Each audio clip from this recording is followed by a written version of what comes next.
Tomatoes are probably the most popular garden vegetable grown and not always the most easily grown. Dave Freed, the tomato guy, will show us how to grow tomatoes easily.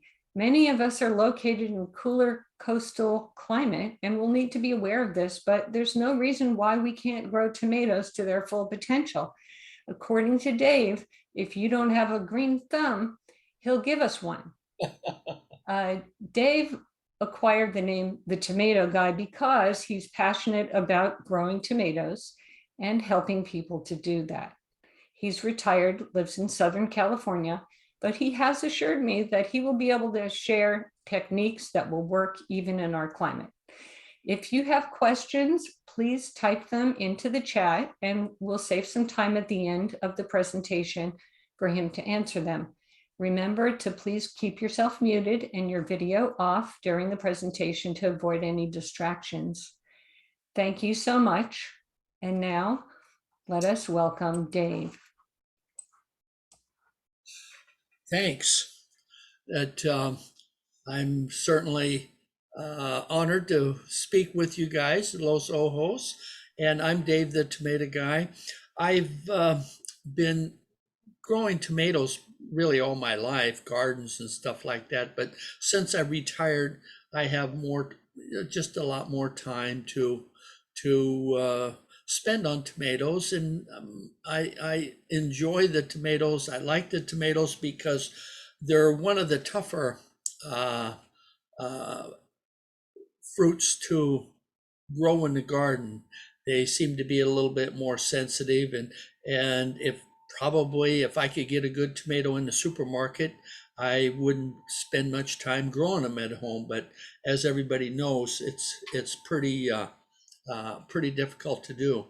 But anyway, I'm going to move over to the screen sharing. Let me see if I can do that.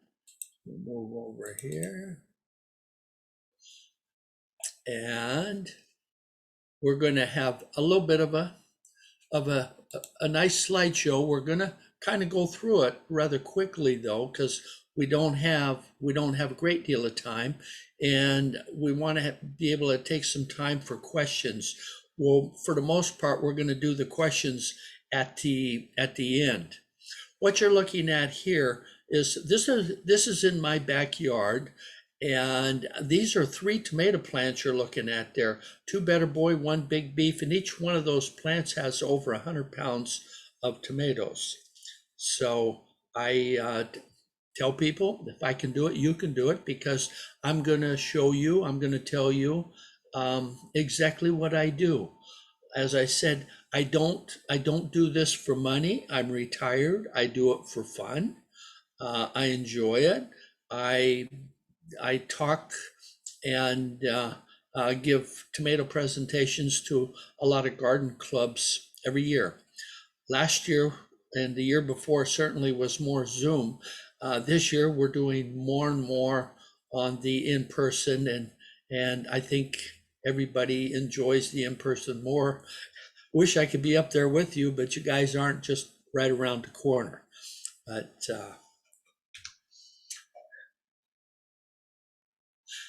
this is a picture of me. I was in the Los Angeles Times, and it was quite an honor to be in there. And then the headline was, "Won a bumper crop of tomatoes. Listen to this guy."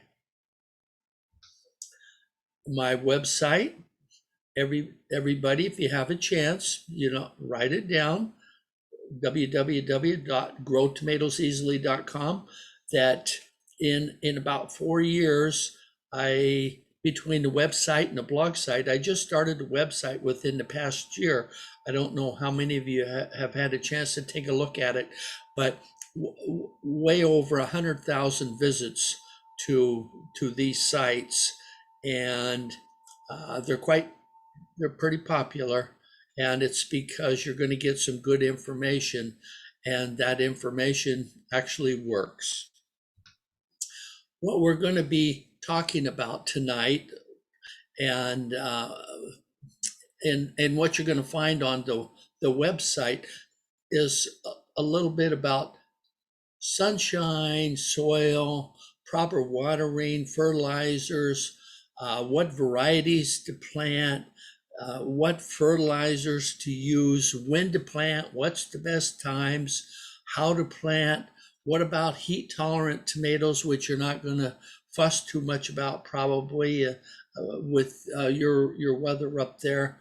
A little bit on like sulfur dust, pruning, what's the right way to prune, pollinating, and so on. So we're going to cover a lot, but at the same time, just remember, if as you go along and you do your tomatoes this year and you do your vegetable garden, just refer back over to the website and you're going to find some good, very specific information. I don't just give you general information. I give you very specific things to do, because if I'm going to give you a green thumb, I can't give you too much room to fail. If you follow the suggestions that we talk about, I think for the most part, you're going to get plenty of tomatoes and your vegetable garden in general is going to do very well. So this is containers. Where you guys are at, containers actually would be pretty good because the container will absorb the heat from the sun. And for the most part, I don't know. A lot of you are probably older, and if not, you're getting there. And containers are a little bit easier to deal with. But that's me. Those, and with those containers, those are Better Boy tomatoes. And you see each one of them's loaded. And that's going to be a little bit what we're talking about, how you're going to be able to do the same thing. That's my front yard.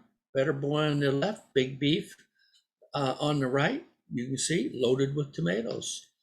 Big Beef, there's over 100 pounds there. You see the white ties holding the tomatoes to the cage. If those white zip ties weren't holding up the vines would be collapsed to the ground from the weight of the tomatoes.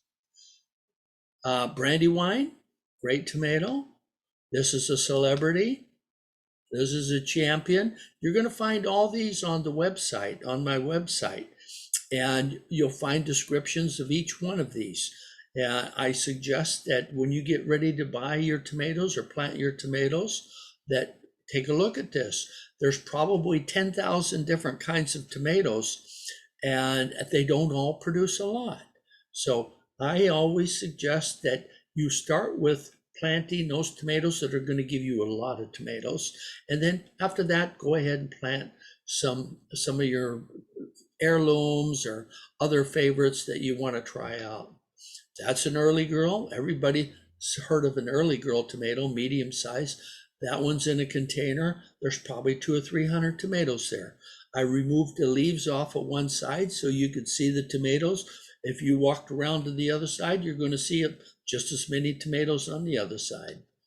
Lemon Boy, that's a great tasting tomato. San Marzano, this is the one the chefs all use. The San Marzano is a parent of the Roma tomato that you buy at the supermarket. So, but the San Marzano is an heirloom, and there's no reason why you can't plant heirlooms and do just as well with them as you do the hybrids. San Diego, cherry tomato, my favorite is called Husky Cherry Red. You can find these at like Home Depot and Lowe's. Now up your way, I'm not sure, but the cherry tomatoes are always going to taste much better, much sweeter than the bigger tomatoes, and they're easier to grow, and you're going to get a ton of them. This is the Sun Gold cherry tomato, grows like a weed. Heat tolerant, I don't know. You guys don't get temperatures above 85, so you're not going to have to really worry about looking for heat tolerant tomato plants. This is just my backyard picture of some tomatoes that are growing. So you see, there's great tomatoes. You see them in the ground in containers. What about other vegetables? As I mentioned, you follow these suggestions, you're going to get all your other vegetables are going to do very well too. And we're going to talk about growing in containers. We're going to talk about growing in raised beds. We're going to talk about growing in your regular backyard soil. So they all have a lot of common things about them. So anyway, these are the key ingredients, the important things that we're going to cover a little bit. How much sunshine do you need? What about soil for your raised beds and containers and all the rest? When's the best time to plant? What about proper watering? How about fertilizer? Does it matter what variety we plant? And then this is a new one. And if any of you have seen your tomato plants where the leaves turn yellow and brown, especially it usually starts at the bottom. Sometimes they get real white in color. And then they kind of like dry up and fall off. This is sulfur dust, or this is powdery mildew, and sulfur dust will stop this in the track, right in its tracks. So we'll talk a little bit about that. So first, start with sunshine. That it doesn't matter where you're at on this planet. That plants, your tomatoes, are going to need some sunshine, and you want to try and get at least 4 hours of sunshine. 6, 8, 10, 12 hours certainly is much better. But what the plants do is they convert the sunlight to food and energy. So the more sun you have, the more food, and the more energy. You're going to get more tomatoes. You're going to automatically get more vegetables. So what are we talking about on potting soil? That everywhere you read on my website, on my blog site, I preach to you to buy good soil, and you're going to choose a good soil that says it has moisture control sphagnum peat moss. It's going to be the number one ingredient on that potting soil. And there's only a couple of them that I'm just crazy about, and you can't go wrong with them, and we'll show you pictures of them. But when you buy the potting soil that has the number one ingredient of sphagnum peat moss or peat moss, this holds 1 pound of sphagnum peat moss holds up to 25 pounds of water. And that's going to be what's going to act like a sponge around the roots of your tomato plant. And the more roots you have, the more massive of a root system, the bigger the top, the more tomatoes that you're going to have. This is a great potting soil, potting mix. It is not organic because it does have some man-made fertilizer in it, but it, as you can see, it says moisture control, and on a number one ingredient. When you look at the ingredient label, just like when you buy pomegranate juice, you look at the ingredient label. If pomegranate juice is the last ingredient, you know there's just very little pomegranate juice in it. But when the number one ingredient says it's sphagnum peat moss or peat moss, you're going to be getting 40 to 50% of that bag peat moss or sphagnum peat moss. That's what you're paying extra for. This bag right now, like at Home Depot, is going to run you about $16.50. But good stuff. You're going to reuse it every year. You don't throw it away. All you do is add new on top of the old. This one here, this is my favorite. This comes from Costco. It's put out by Miracle Grow, Organic Choice. Notice where it says moisture control. These right now, they're $10 a bag at Costco. I'm pretty sure you're going to have them at your Costco's up there. Down here, I tell you, they sell out quick. Now, at Costco, they also have another bag of mix, and it says raised bed, and it's $1 a bag cheaper. And it's when it's on sale, it's like $2.50 cheaper. But for the most part, it's junk. that you want to stick with this bag. It's $10 a bag. It's the same size as that blue bag we talked about. And this one's going to have 40 to 50% of that peat moss in it. That is going to be what gives your vegetable garden a nice boost. As you can see where it says in California, peat moss is number one. Number two, recycled forest products. See, most of the time on your potting mixes and stuff, the number one ingredient is going to say recycled forest products. And what that is, that's nothing more than ground up tree branches. So get it out of your head that, cheaper is better. So get that number one ingredient where it says peat moss. This is the same thing, product formulated from sphagnum peat moss. And then what comes after that? Processed forest products. This is a Kellogg's. This is about the only one of Kellogg's that is a good potting soil, but it's pretty spendy. This one here, I haven't seen it since the pandemic. And what you're going to do, you're going to add a little bit of composted steer manure. You can get this anywhere. What it is it's been composted, which means it's been cooked. There's no pathogens in it. It comes from a big box store. This is like about a 1 cubic foot bag you would mix in. Oh, say if you have a container, you'd put about a quarter of this bag in. That bag's going to run you about $1.60, $1.70 at Home Depot or Lowe's. We'll talk a little more about these. So on your tomatoes, that when we talk about backyard planting, your biggest improvement is going to be your soil. You're basically, the days of you mixing a little compost in with your dirt and planting, it doesn't cut it.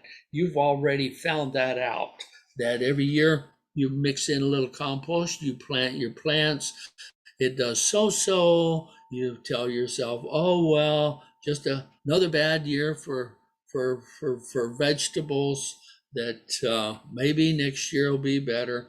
Now, if what you're going to do is, if you're planting in your backyard in the ground, you're going to dig a hole 2 feet wide, 2 feet deep, throw away the dirt, fill that hole up with water, make sure it drains within 24 hours. Then you're going to fill it up with either that blue bag or that Costco bag of potting soil. Add a little bit of that steer manure, and we won't worry about those deep watering pipes right now. But you can see the holes there. Those are deep watering pipes you see next to it.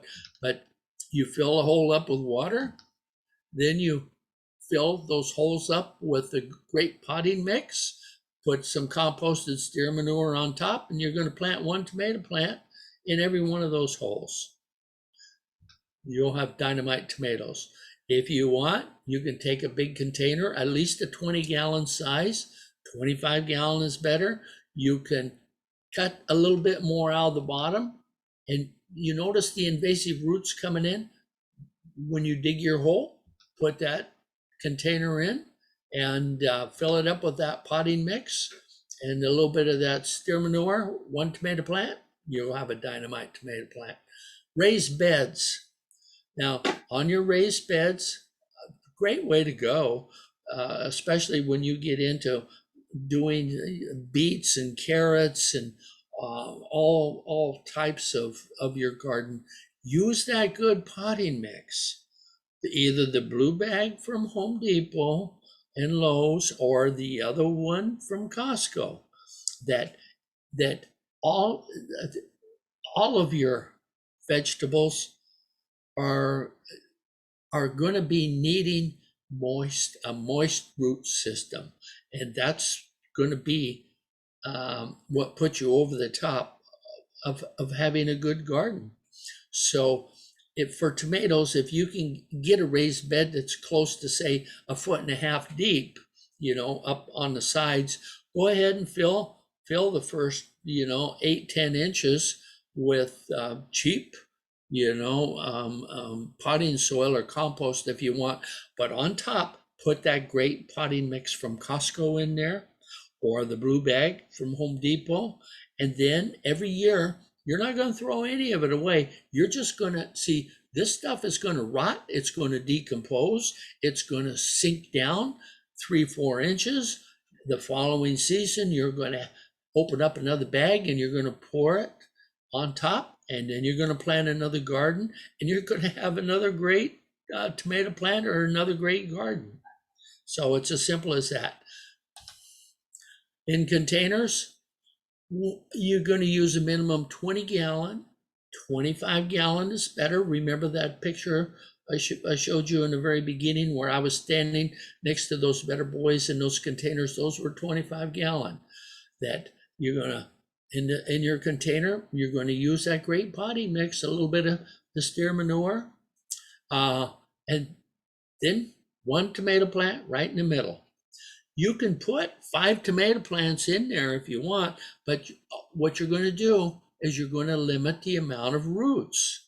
That what you want is one tomato plant that has the potential to grow like crazy.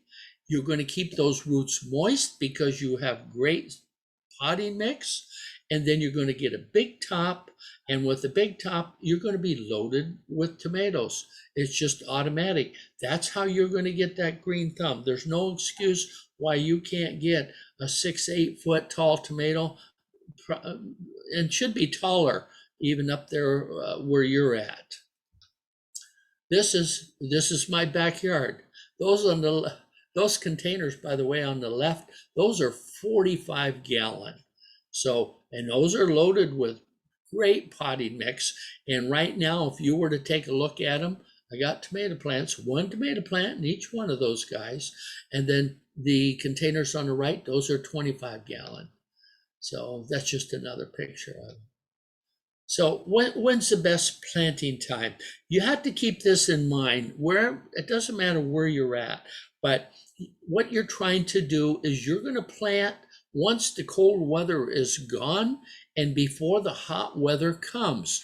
You don't have to worry too much about the hot weather coming along, but at the same time, you can't wait forever to plant either because you don't have a long season. So I think in looking at my, let me look real quick for your area. I printed out what are your average temperatures, highs, lows, and when. But what it looks like for Los Ojos is that in like May, your average temperature on the low side is 50 degrees. June is 52. July is 55. These are key numbers because the tomato plants do not produce pollen until the nighttime temperature is closer to about 55. And the tomato plant does not produce pollen when the daytime temperature gets above about 85, which you don't have to worry too much about. But if you plant in containers, you keep in mind that you're putting in that great potting mix, and then during the day, if it's 60 out, that sun is going to heat the container and it's going to warm that soil up even more. And that warmth will last into the night, and you will grow some terrific tomatoes. So you're not going to have to worry about being in a hot container with a hot sun because you don't get that much on the high temperature. Let me look real quick at your highs. Your highs are like June, July, August, September. You're like 70 to 74. So those are ideal temperatures for tomatoes. So you should do fine. Make sure you get some sunshine, use that great soil, and I think you do well. Now, on the watering, this is something most people have no idea about. A mature tomato plant can use and will use 2 to 3 gallons of water every day. And so you wonder, well, what in the hell is that tomato plant doing with this water? That what it does is it takes the water up through the root system. Remember, you got a massive root system. And you got a big top. It's going to take all this water. This water carries the nutrients and the minerals up to the growing tips in the tomatoes.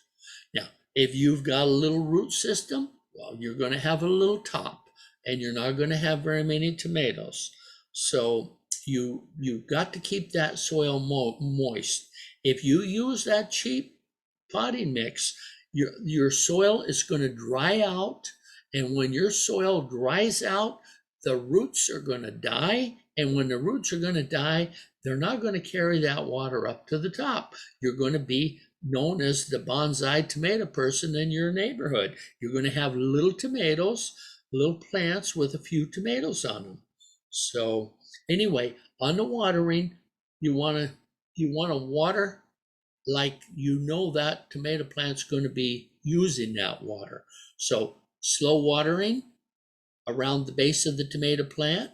You want to get a couple of feet down.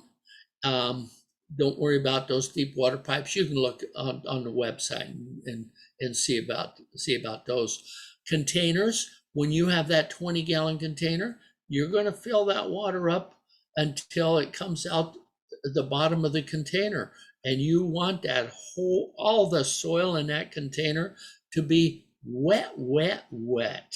And when you use that great potting mix, you do not have to be concerned about overwatering. You cannot overwater using that great potting mix. So water in the mornings is better than the evenings, because in the evenings the water hangs around, and then when it hangs around, doesn't have a chance to evaporate. A lot of pests and disease land on the leaves.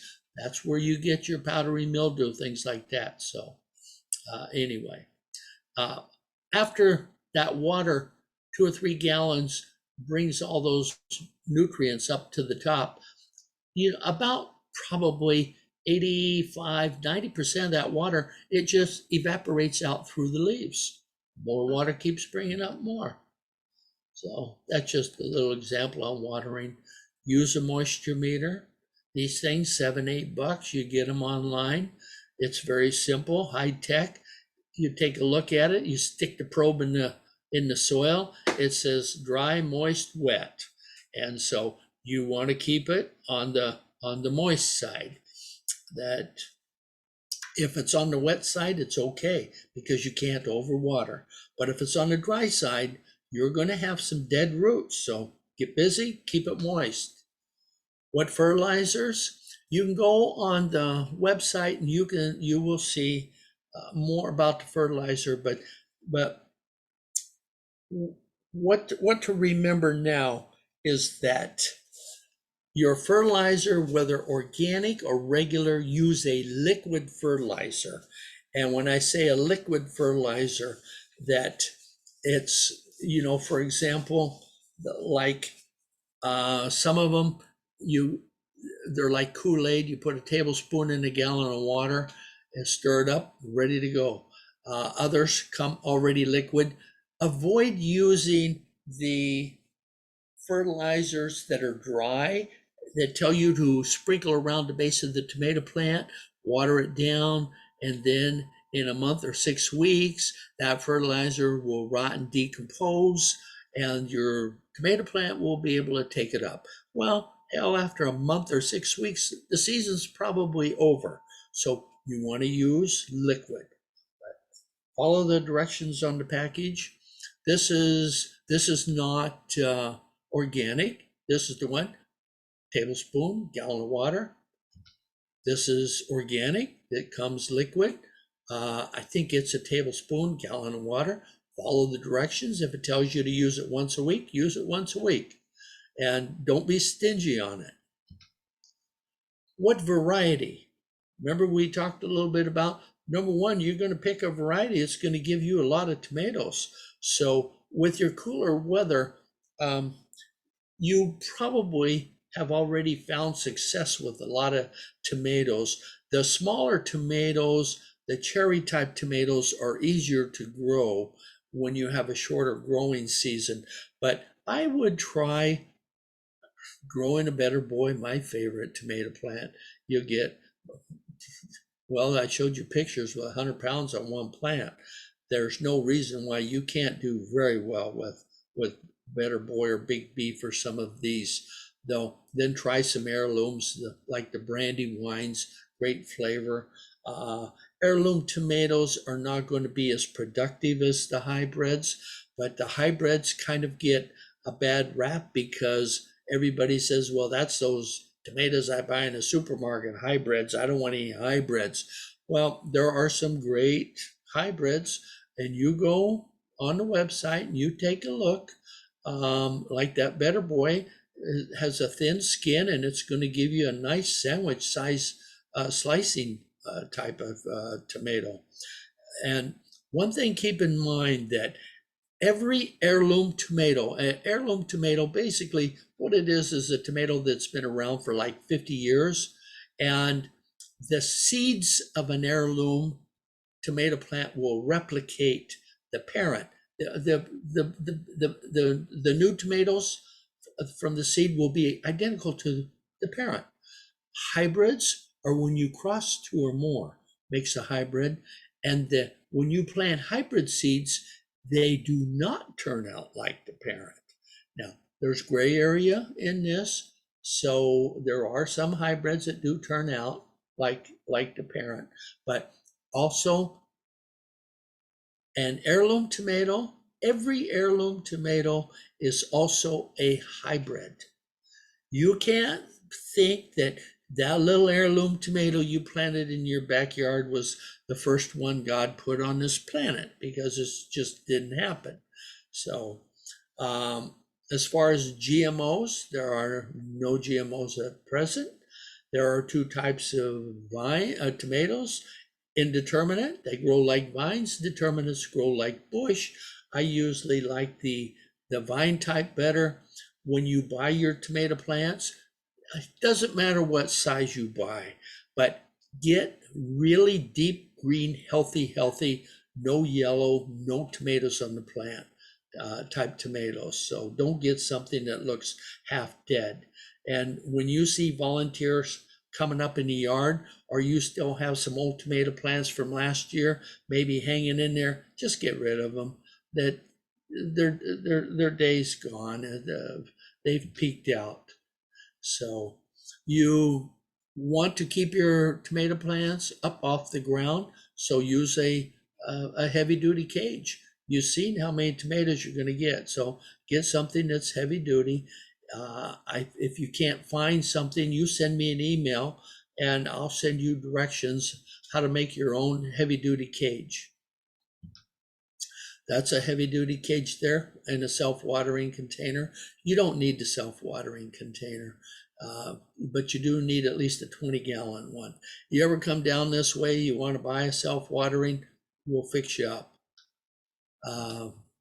Pruning, remember, information's on that website. Just remember, there's really no right or wrong. If it's out of control, it's okay to prune it. So, but there's more specifics on there. You can add 20-25% more tomatoes if you help pollinate. Tomatoes, they're self-pollinators. Each flower has both male and female. And what you're going to do, see, they are not going to pollinate unless the temperature's right. Remember, we talked about 55? So you want to shake, tap, vibrate the blossoms. You'll see the pollen drop, a little puff of dust. You have about 48 hours per blossom that the tomato plant decides when it's going to pollinate. So I use a battery operated toothbrush, like as you see in the picture. You just tap the truss or tap the blossoms. You see a little puff of dust, you pollinated it. If no dust, well, come back tomorrow and you tap that same one. And if the dust falls, you pollinated it. So, but once that pollen's ready to drop and pollinate, you have like 48 hours to pollinate. Otherwise, the blossom just withers up and drops off. So, and at the same time, don't worry though that if you don't help pollinate, you're still going to get just plenty of tomatoes. Pest diseases. Number one, you're going to grow a healthy tomato plant, and so that's what you're going to read a lot about on that website, and you're going to get plenty of sunshine. You use great potting soil. You have liquid fertilizer. You're going to apply sulfur dust. I don't know. Maybe we'll talk a little in Q&A about what kind of diseases you get up there. But you're going to use a sulfur dust. And what sulfur dust does, this is organic, comes from Mother Nature. It prevents powdery mildew, which is the white leaves, yellow spots that eventually dry up, kill the leaves. Also prevents spider mites. I don't know if you even get spider mites because you don't get that warm of weather up there. But if you're getting any kind of powdery mildew where you're losing leaves, you'll want to apply it. This you're going to see on the website. You notice on it's going to say dust, doesn't say powder. If you buy powder, it's too coarse. You want to use dust. That's a lady's nylon stocking. Cut a section out, tie one in, fill it up with the dust, shake it on a light coating on the leaf, and stops the powdery mildew in its tracks. You're going to find your tomato plant's going to die of old age. This is a picture of tomato plants that you notice the white on the leaf, very light coating, and you don't see any dead leaves on those tomato plants. When you have dead leaves, your tomato plant's stressed out. It's like running around with cancer. That, it's just not a good way to live. Blossom end rot, everybody gets it. There's a website, there's more on that. That's the powdery mildew we talked about. The heat, hot weather, the enemy of tomatoes. We're not going to talk about this because you don't really have hot weather. How to store your tomatoes. Basically, when to pick and how to store. You pick them when they're the right color, red reds, yellows. They're a tiny bit soft when squeezed, like an avocado. So myself, I don't even pick them until I'm ready to eat them because the vine ripened are the absolute best. And you don't want to put them in a refrigerator unless you've cut them up. So, and if you do pick your tomatoes a little bit early, just as soon as your tomato turns just a little bit blush on the vine, that means that tomato plant sent the message to that tomato, go ahead and ripen. You can pick that tomato and you can go put it under your bed, in the trunk of your car, in the closet, wherever you want, and it's going to continue to ripen. That tomato stays alive. It's not like a strawberry. You pick a green strawberry, it's going to stay green. It's not going to continue to ripen. Tomatoes aren't like that. Tomatoes are ripened in the dark. So we're going to switch over here for a second to the website. On the website also, there's a little area in there. I appreciate if you can, that where you can donate a couple of bucks to my cause. That I'm retired. I do this for fun. I'm not independently wealthy or anything else like that, but I do have expenses. The website costs money to maintain, so anybody that can chip in $5-10, I certainly appreciate it. I do this for fun. I don't do any of this for money. So that's kind of a little bit on that. So, but anyway, that's a little bit on how to easily grow tomatoes. And I appreciate you guys. taking the time to listen, and we can do a little bit on questions now if you like. Okay, that sounds great. Thank you so much, Dave. That was wonderful. And we do have a few questions in the chat for you that I can read off, and then we'll see if we get any more. Well, I So, hope there's no hard ones. oh, I hope not. Here's the first one. Uh, I have always heard that it's best not to replant tomatoes and other things in the same place year after year.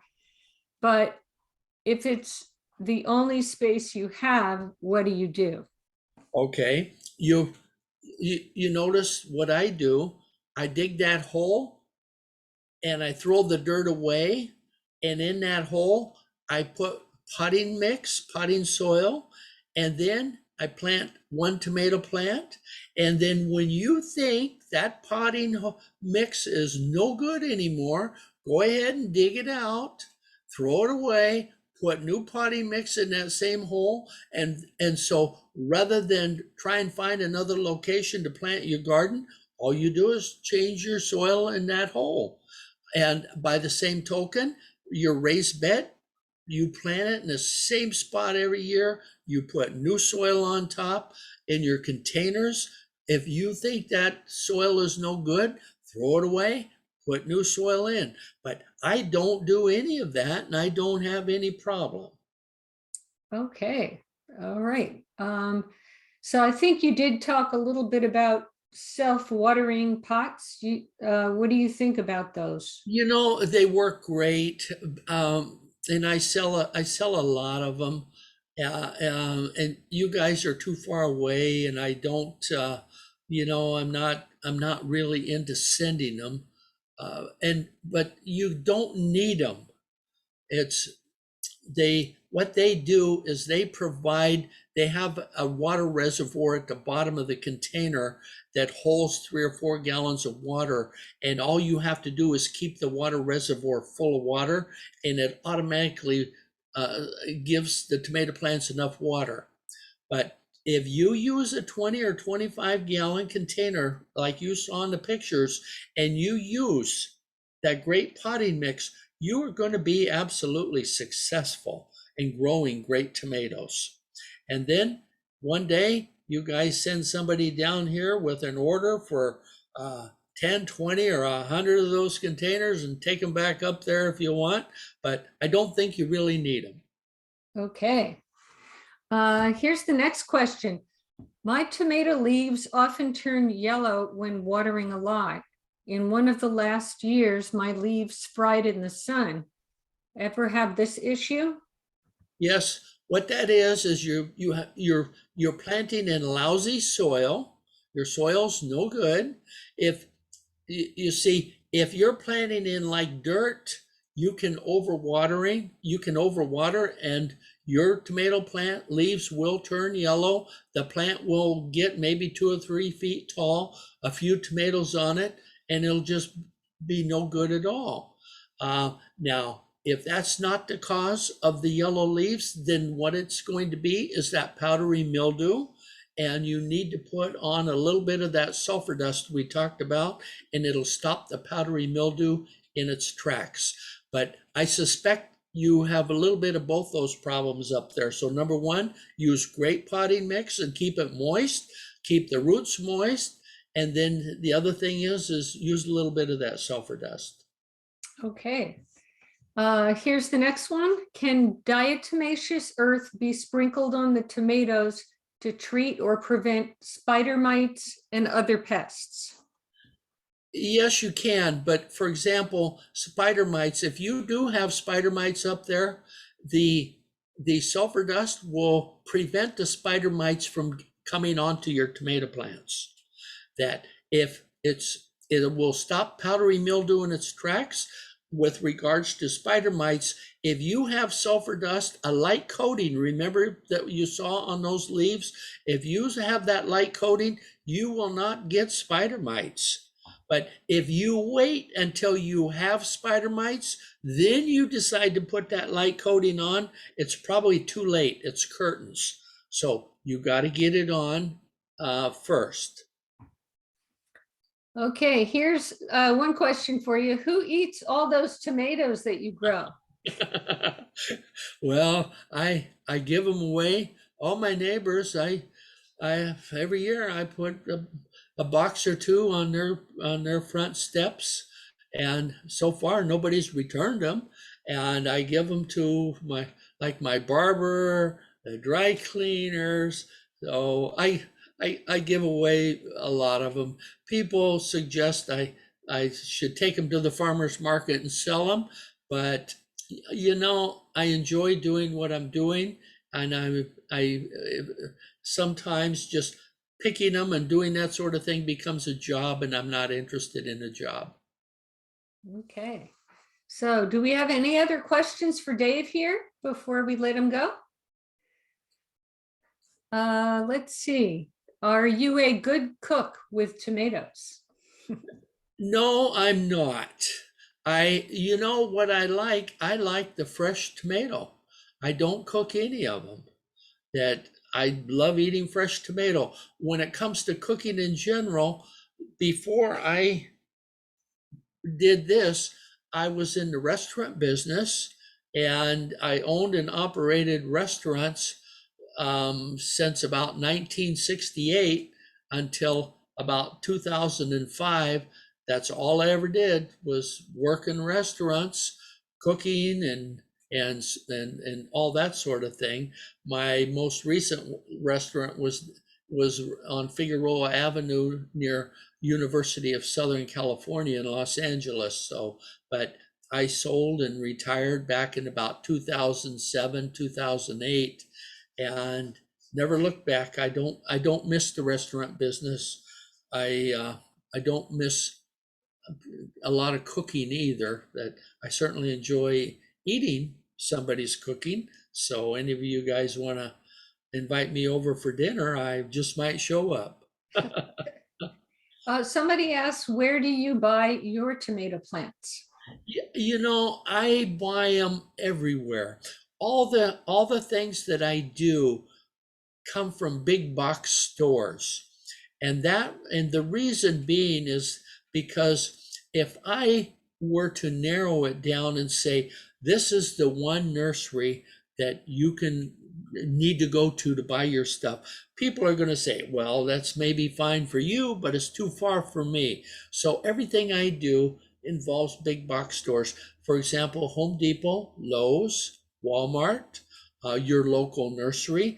The most important thing on those tomato plants are that they are healthy, deep green, healthy.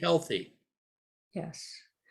And what is the amount of steer manure to put into a large raised bed, say 4 foot by 10 foot? Okay. Also, what about chicken manure? On the steer manure, on 4 foot by 10 foot, you could use like three to four bags of that steer manure, 1 cubic foot, and be fine. You almost cannot use too much steer manure. Now, on the chicken manure, the chicken manure is going to run you $6-7, whereas the steer manure is going to run you about $1.50. And most everything I've looked at, the chicken manure tends to make the tomato plants leggy, if you know what I mean by leggy. Yes. That um, uh, and when it comes to the manures, don't use fresh. Avoid using fresh. A lot of people have access to like horse stables and different places to get fresh manure. But if you mess up your soil, and what happens with too much fresh manure is too much of the urine gets mixed in with the manure, and then you put that in your garden, and the urine has too much salt. And once you have too much salt in your soil, you'll play hell getting it out of there. Let's see. Okay, I think that's all the questions we have for you. I'm sure we're going to want to get on your website and learn so much more. We really appreciate you talking to us today. Okay, anytime. I enjoyed it. And anybody has any questions, every day I have people send me emails and send me pictures, and I am pretty good at getting back in touch with people from all over, actually all over the United States. So feel free to ask me. I don't always have all the answers, but I can certainly help get everybody plenty of tomatoes. One more quick question. What about red wiggler worm castings? Are those good? Yes, they're fine. The worm castings, but if you don't do any worm casting, you're still going to get a lot of tomatoes. It's you know it's a little bit like follow on the website. I give you like the minimum basics to do. You follow those, and you're going to get a ton of tomatoes. Now you can add your own. If you have compost, you compost some of your own stuff at home, go ahead, add your own compost. It's fine. Add the worm castings. But if you don't use the good soil, I don't care how much worm castings you use, you're not going to have very many tomatoes. So there's some pretty good solid basics to kind of stick to. And if you can't stick to them entirely, try one or two tomato plants, grow them the way I suggest, compare them with yours, and you'll see the difference. All right. Well, thank you again.